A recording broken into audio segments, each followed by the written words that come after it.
Walking home from school last Tuesday, I noticed something strange about the old playground at Riverside Elementary.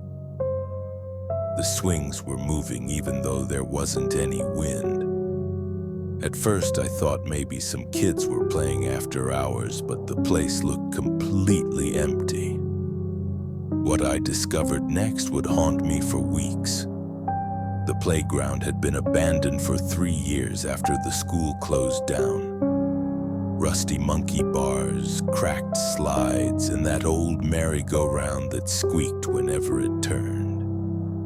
But locals whispered about why kids stopped playing there even before the school shut its doors. They said something terrible happened on that playground, something that left a mark on the place itself. I should have walked away right then.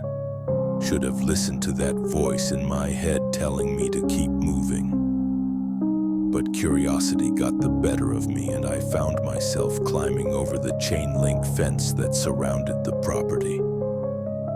The metal was cold against my hands, and I could feel rust flaking off onto my palms. The moment my feet hit the ground inside the playground, the temperature dropped. Not gradually, but instantly, like someone had opened a freezer door. My breath came out in visible puffs, which was impossible since it was nearly 70 degrees outside. The swings had stopped moving, but now I could hear something else. Faint laughter echoing from somewhere I couldn't identify. I walked toward the center of the playground, my footsteps crunching on broken glass and dead leaves. The laughter grew louder, more distinct. It sounded like children playing, but there was something wrong with it. Something hollow and distant, like it was coming from underwater or through thick walls. That's when I saw her. A little girl sitting on the old seesaw, her back to me. She wore a faded yellow dress that looked like it belonged to another decade. Her dark hair hung in 2 neat braids, and she was humming a tune I didn't recognize. The seesaw was moving up and down steadily, as if someone invisible was sitting on the other end. I called out to her, asking if she was okay, if she needed help getting home. She stopped humming immediately. The seesaw froze in place. Slowly, very slowly, she turned her head to look at me. When our eyes met, my blood turned to ice. Her face was pale, almost translucent, and her eyes were completely black. Not just the pupils, but the entire eye, like looking into 2 empty holes. She smiled at me, and I could see that her teeth were stained dark red. When she spoke, her voice sounded like it was coming from everywhere at once. She said she'd been waiting for someone to play with her. Said she'd been alone on this playground for so long, ever since the accident. She wanted to know if I'd push her on the swings, if I'd go down the slide with her, if I'd spin the merry-go-round just like the other children used to do.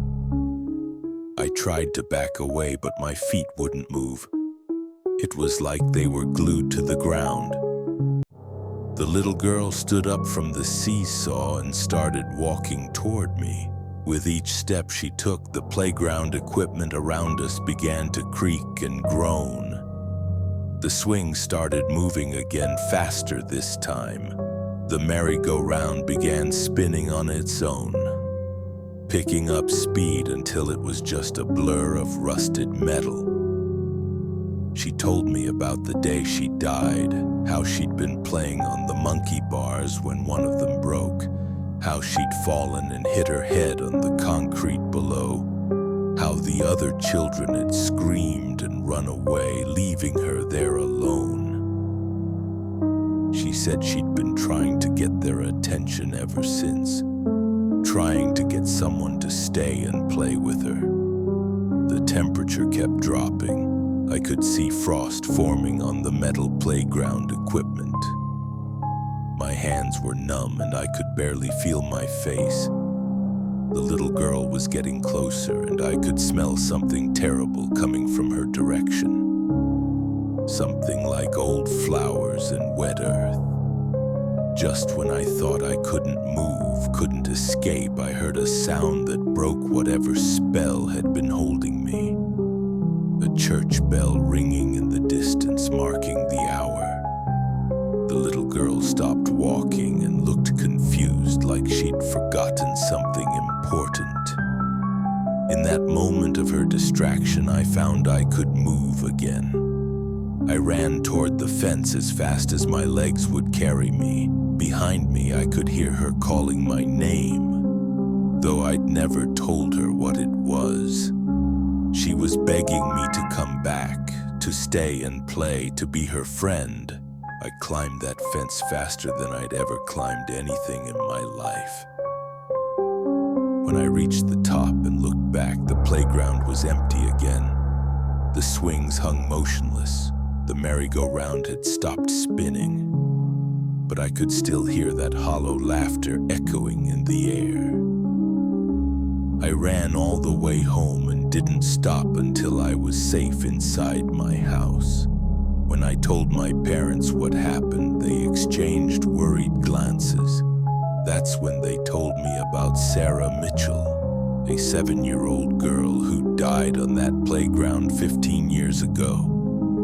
She'd been playing alone after school when the accident happened. They said other people had reported seeing her over the years. Always the same description.